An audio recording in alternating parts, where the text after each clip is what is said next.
This is the Entrepreneur Unleashed Show, episode 81 with Justine Clay.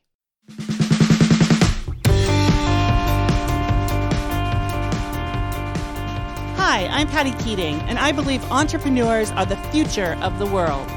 Over the past 2 decades, I've built 4 businesses in alignment with my values, giving me the freedom to live where I want and do what I love. I'm here to tell you that creating your successful business does not require struggle or sacrifice. So, how do you create the lifestyle business you love doing only what you love? Welcome to the Entrepreneur Unleashed podcast.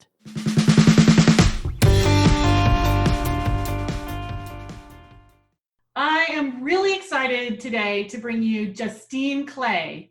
She's a speaker and a business coach for creative entrepreneurs and freelancers. Through a series of clear, actionable steps, Justine will help you gain clarity around what makes you stand out from the crowd, create an authentic marketing message, and build a purpose-driven and profitable creative business. Isn't that amazing? Thank you, Justine, for being here with us today. Thank you for having me, Patty. I'm delighted to be here. So anything you want to add to your introduction? You know, I feel like you covered it. The only thing I would add is that I specialize in working with creative business owners who are growing creative business owners. So I think we're in the same kind of bracket in terms of, you know, the kinds of people we serve. Yeah. So who would be like a client of yours? Sure. So a creative business owner for me is a lot of times they own a branding and design studio. A lot of times they may be like one person and they're looking to scale and grow, or but they've been doing it for a million years, or they already have a group of people and they're looking to scale in a better way, in a way that is more supportive of them, where they've got processes and systems in place, where they have the right people in the right roles, they're not the bottleneck. So a lot of times it's people in that kind of branding world, like copywriters, business writers, those kinds of creatives. So that type of creativity. Mm-hmm. Not artists. Not artists. Okay, awesome. That's a whole different brand of creative. Yeah, it is. So what inspired you to start your business? Sure. Well, prior to starting this business in 2010, I was actually an agent. I was a rep for high-level creative talent in New York City. So I represented creative directors, art directors, copywriters, the kinds of people who are hired by, big brands and agencies for $1,500 a day. And, I was the rep. So it was my job to always be looking for new business, to build relationships with, people at agencies and brands, in-house brand agencies, to position the talent, to make the connections between projects and the talent, to build teams a lot of times, all of that good stuff. Basically everything aside from doing the creative. I did the positioning, the messaging, the marketing, and the business side of it. And I did that for somebody else for probably the first 8 years. And then in 2006, I decided, okay, it's now or never. And I started my own creative management agency. And it was called Plum Creative. I had an office on the Lower East Side. I was like in heaven. And for 2 years, it was great. It was wonderful. It was like I made more money than I'd ever made. I was working for myself. I was representing the people I wanted to. And I just felt so great. And of course, in 2008, the recession struck. And in that industry, and especially with the level of talent I was working with, my business dried up overnight, Patty. I mean, it was literally like the bottom fell out of the business. And it wasn't that my direct clients, like say the creative director of, a big brand or whatever, they were saying, yes, we know we still need you, but the higher ups have put a hiring freeze. We're literally prohibited from hiring any outside talent. So they either brought it in-house or they farmed it out to cheap freelance talent. And I have a big bee in my bonnet about freelancers who position themselves as commodities and work for hourly rates. I'm like, no, there's so much of a better way to do it than this. But those were the people they were going to. So I was in that very unfortunate position, which I think a lot of entrepreneurs find themselves in, which is also inherently where we get most creative, where my back was up against the ropes, right? And I had to figure out a plan B and fast, Yeah. And at the time I was a part of an accountability group, and we were just brainstorming ideas. And out of that brainstorming and out of a need I was seeing in the community, meaning creatives who were getting laid off were beating past to my door as a rep looking for jobs. And I just had this like aha moment of like, oh my God, they don't know the first thing about positioning themselves, messaging, standing out, how to run projects, how to get them, how to price themselves. All the stuff I do for creatives, they don't know for many reasons. Some because they were told they can't do it, they were never taught how to do it, and they just didn't think that they could, right? Yeah. And so I thought, wow, what if I could just teach people how to be their own agent? So that if they choose to have an agent, they can have one, but it can be a string to their bow, not like a need, not like a necessary portal to them making money. And so that's where the idea was born. There was obviously a lot of work after that, but that's where the idea came from. That's where the inspiration came from. Yep. So what kind of obstacles showed up once you launched? Well, I mean, I would say, Patty, there was a lot of obstacles that showed up before I launched, because there's one thing having an idea, there's another thing making it work and have people pay you for it, right? So the first big obstacle was that, in my industry as a rep, I had a reputation, people knew who I was, I had contacts and resources, I had a business model I'd kind of inherited from, the person I'd worked from before. It was just like, that's how we did business. And I was moving into an entirely new industry where I was a nobody, where I had no credibility, where I had no experience. I was basically building something and launching it, right? And it was also an entirely different business model. Mm-hmm. So, I put myself in a 1-year group coaching program with Fabienne Fredrickson, who I know that you know too. Mm-hmm. And really sort of put myself through the paces of what does it look like to build a new business in a new industry. So that was the first thing. Yeah. And the second thing, I've just got some notes here, just a cheat sheet, was a really big mindset shift that I had to make. I had always been the person behind the creatives, right? I was always like, they were the stars, and I was like the one behind the scenes making them look good.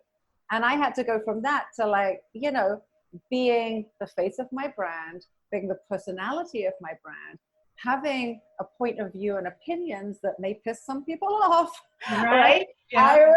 I was definitely, that was a huge leap, How did you do that? How did you move through that? Well, it's interesting. I think that one of the ways that one of the things, I'm a personal development junkie. I mean, I always have been.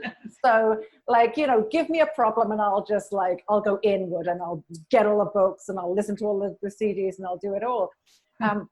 So I've always had a pretty good resiliency tool chest. And I would say I continue to always keep building that. But funnily enough, the thing that I had always thought was a weakness of mine growing up ended up being my sort of superpower and strength moving forward, which was writing. And I started a blog, and the blog was my way of articulating my opinions, articulating my voice, and articulating my material, right? Because and I know, we're not teaching anyone that's different. We're not teaching some brand new marketing technique. We're not teaching some brand new information on how to stand out in a crowd, right? Yeah. But what we are doing is putting it through our filter of expertise, experience, philosophy, values, right? Yes. And writing was what helped me to hone a voice that was mine and that I could stand behind. And it was really kind of a life-changing thing. Yeah. That's awesome. I love what you said, that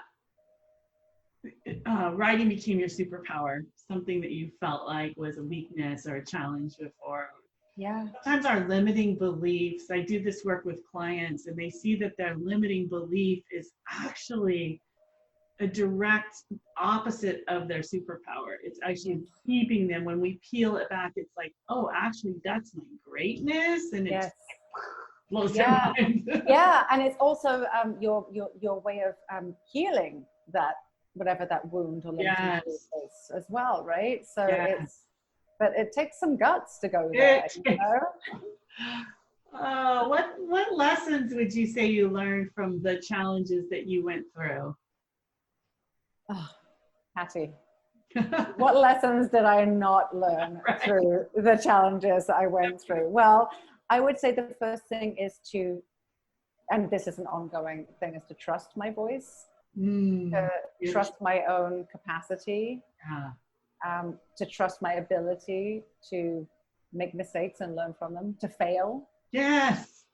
You know, and for failure not to be a thing that you do rather than the thing that you are, you know. Oh, good. Yes. You know, so yeah, also to engage with my inner critic in a different way, you know, to not to think that I have to like wrestle my imposter syndrome to the ground, or / ego, but to thank it kindly for its input and then say, I've got it from here, you know, and to realize that other people, everyone struggles with imposter syndrome. Doesn't matter how successful I am. Everybody has it. And everybody thinks they're the dumbest person in the room.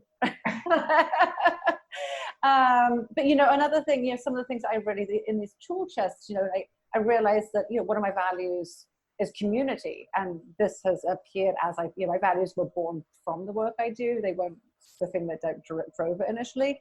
But I've always put myself in the company of other business owners who are further along than me. I do not want, if I'm the smartest person in the room, I'm in the wrong room.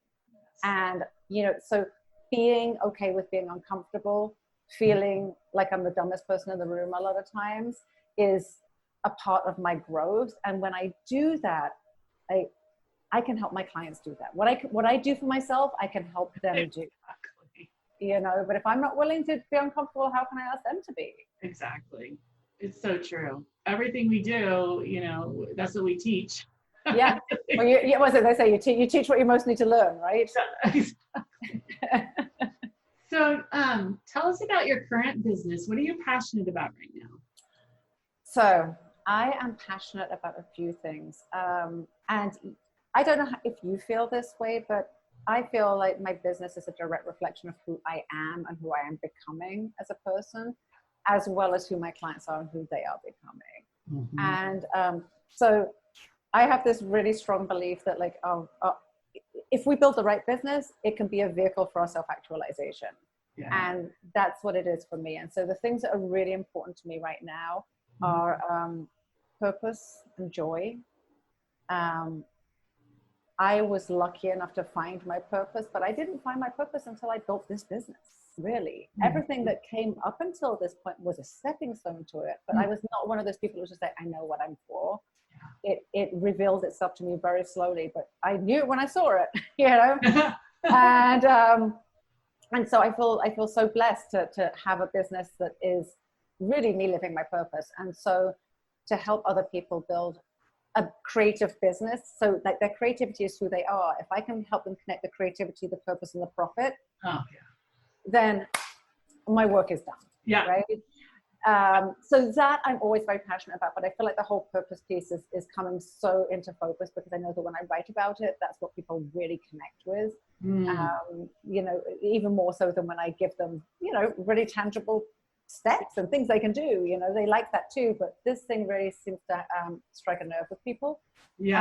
Joy is another thing because you know how, I don't know, I'm not going to speak for you, I'm going to speak for myself. I know that I love building my business. I also have 2 little kids. I've got an 8-year-old, I've got a 4-year-old, and I like things to be done well, right, in my business and in my life. And I find that I can easily get into the place of doing.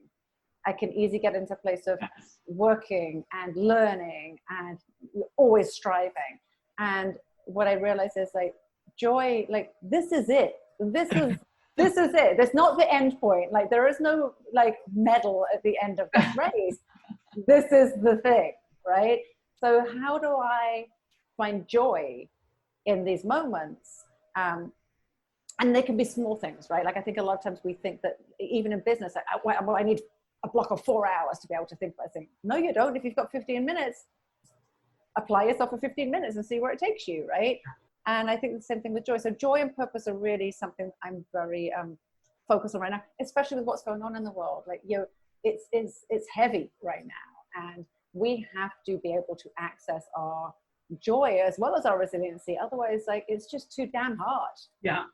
You know? So that's one thing. And then the other thing I'm really, this is hard, but I'm really, I wouldn't say enjoying it, but I'm very passionate about equity and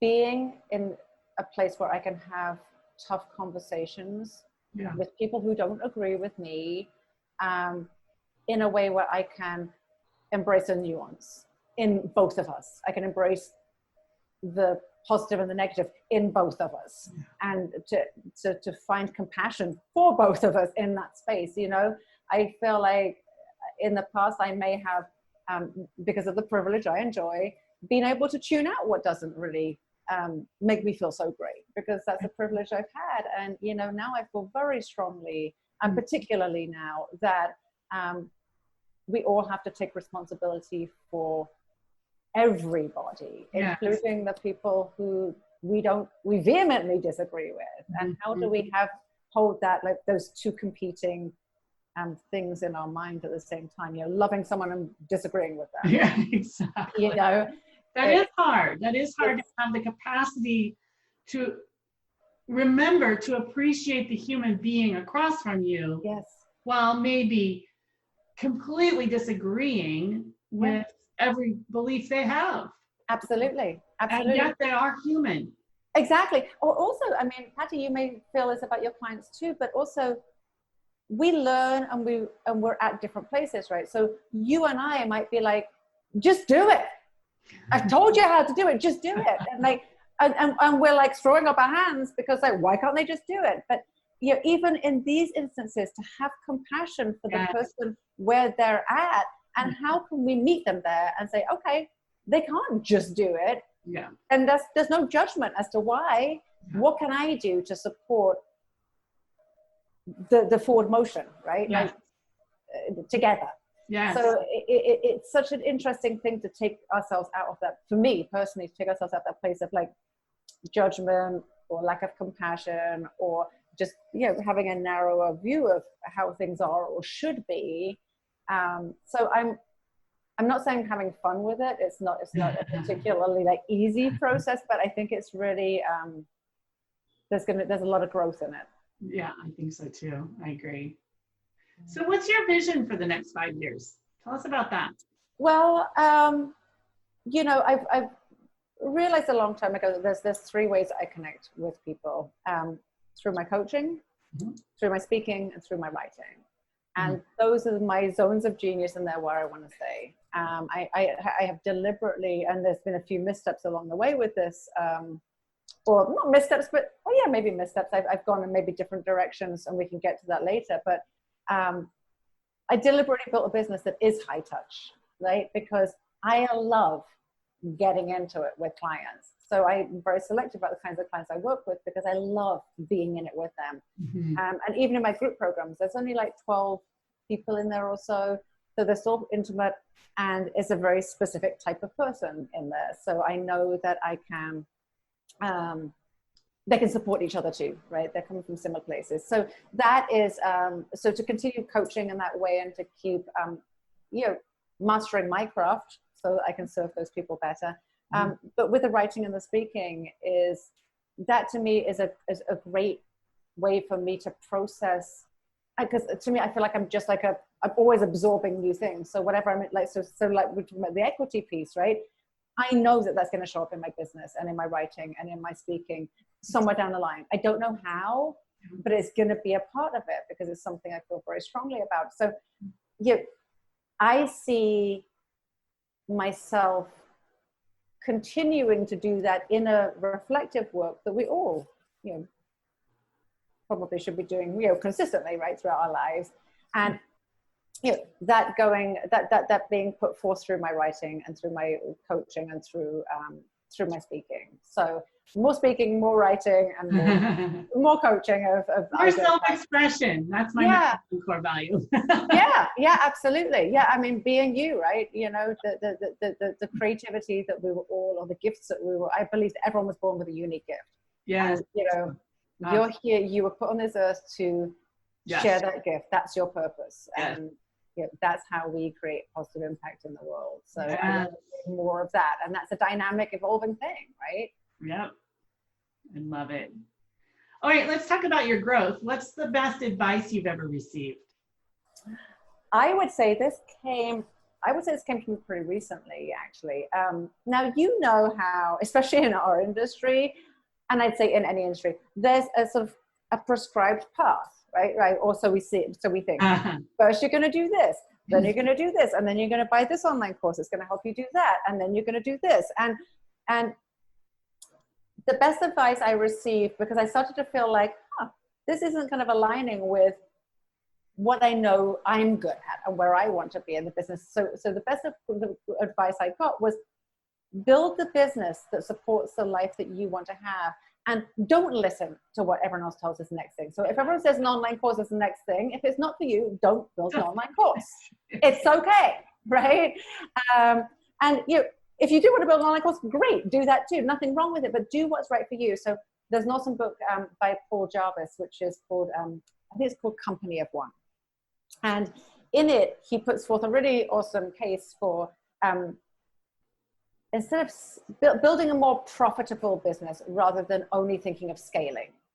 So how can you make your business more effective and more profitable? I love that. How do you serve the exact people in the best way possible, in the cleanest way possible, where you are removing yourself from so many of the things that we touch every day that we don't need to? How can you have systems and processes and all of these things so you can deliver your magic in the most streamlined way, and therefore be the most profitable, but still not having all of these people now to manage, and premises and all, unless you want that. But that's not the only part. So I think that's the best advice, is that focus on profitability rather than scaling, and build a business that works for you. I was just talking to someone who's in my mastermind group, and she was saying, I've been an executive. I've been the CEO of a multi-million-dollar business. And the business I'm building now is like a coach.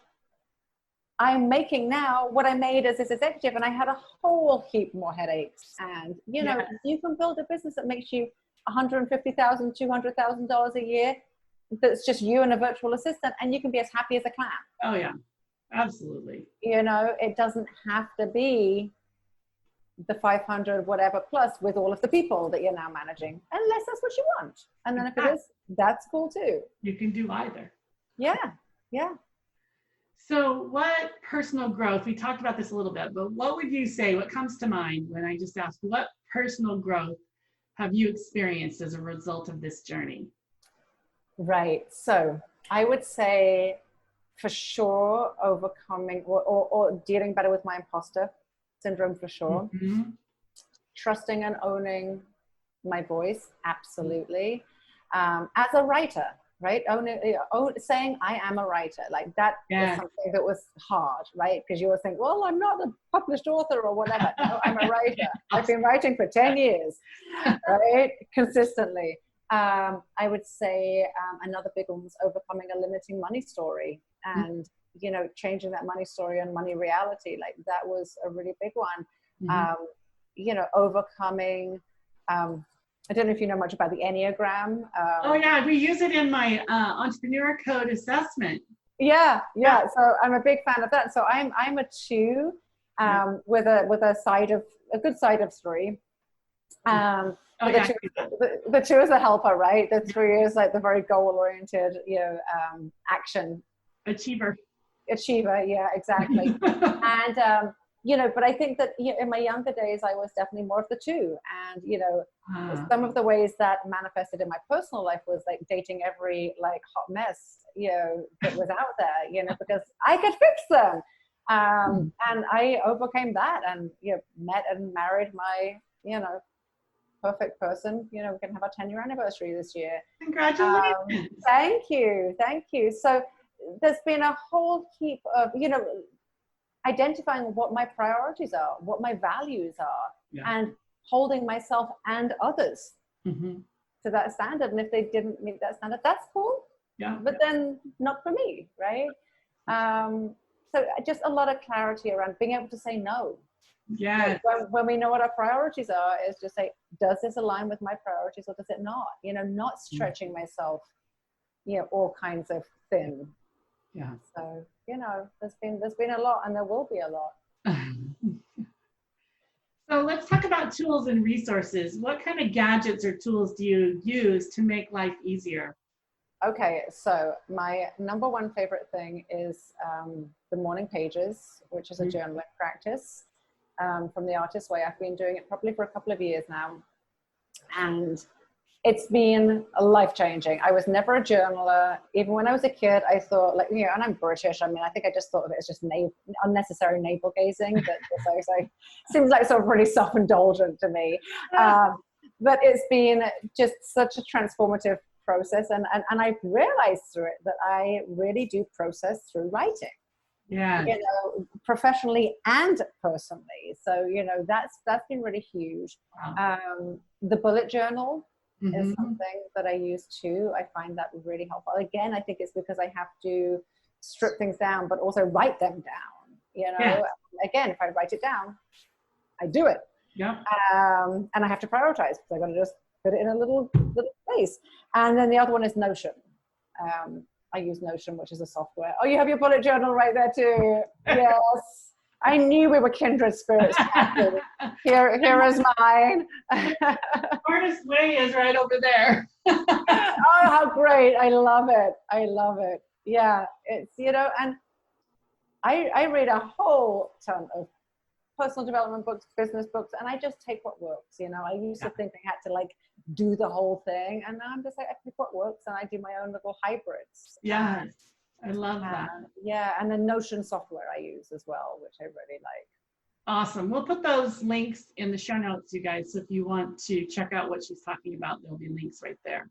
Yeah. What about resources like we mentioned books? What about podcasts, blogs? What are you listening to? What are you reading? Oh my God, I've got so many that I only wrote a few down here. Let me just see what I have. So I'm really into Brené Brown at the moment. I go through phases with people as well, where I'm just like, they're the greatest person. And so I'm in a bit of a Brené phase right now.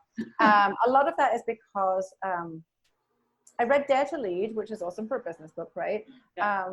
But also I had read Braving the Wilderness when it first came out. Yeah. And I read it again recently through the lens of what's going on at the moment with the civil uprising and everything else.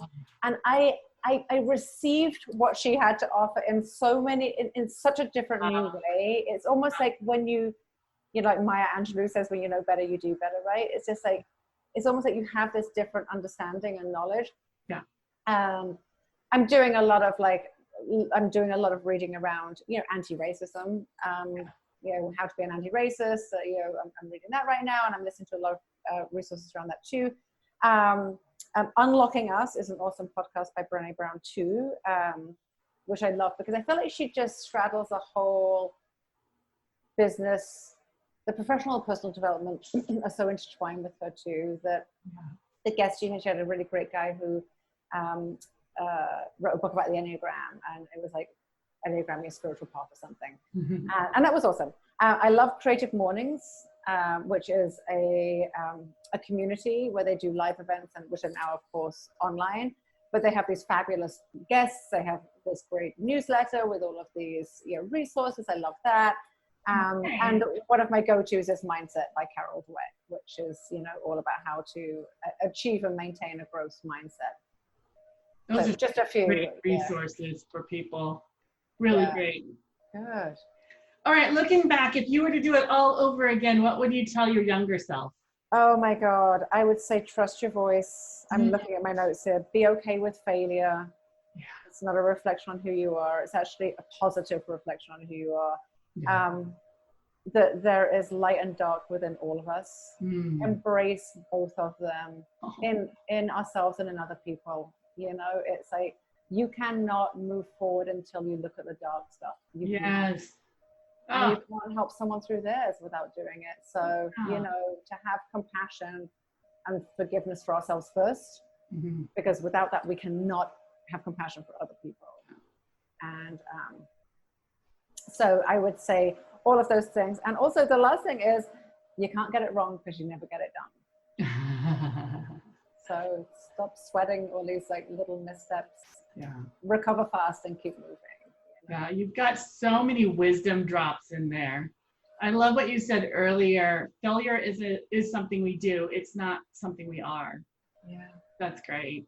Thank you so much for sharing your journey and all of your insights with us today. I really appreciate you being here. Thank you for having me. I loved being here with you. Hello and welcome. I'm recording this episode from my home office during self-quarantine as we were all asked to stay home due to the coronavirus. If you like what you hear and you'd like to hear more, please join me in my Facebook group. It's called The Unleashed Entrepreneurs.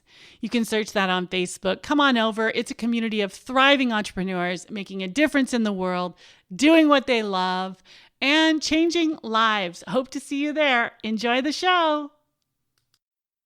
I hope you enjoyed this episode.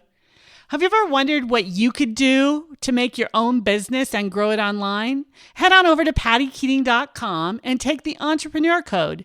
You'll discover your unique value, your personality style, and how you can combine those two into a thriving business that helps people and lets you make money doing what you love. I'll see you there. Bye for now.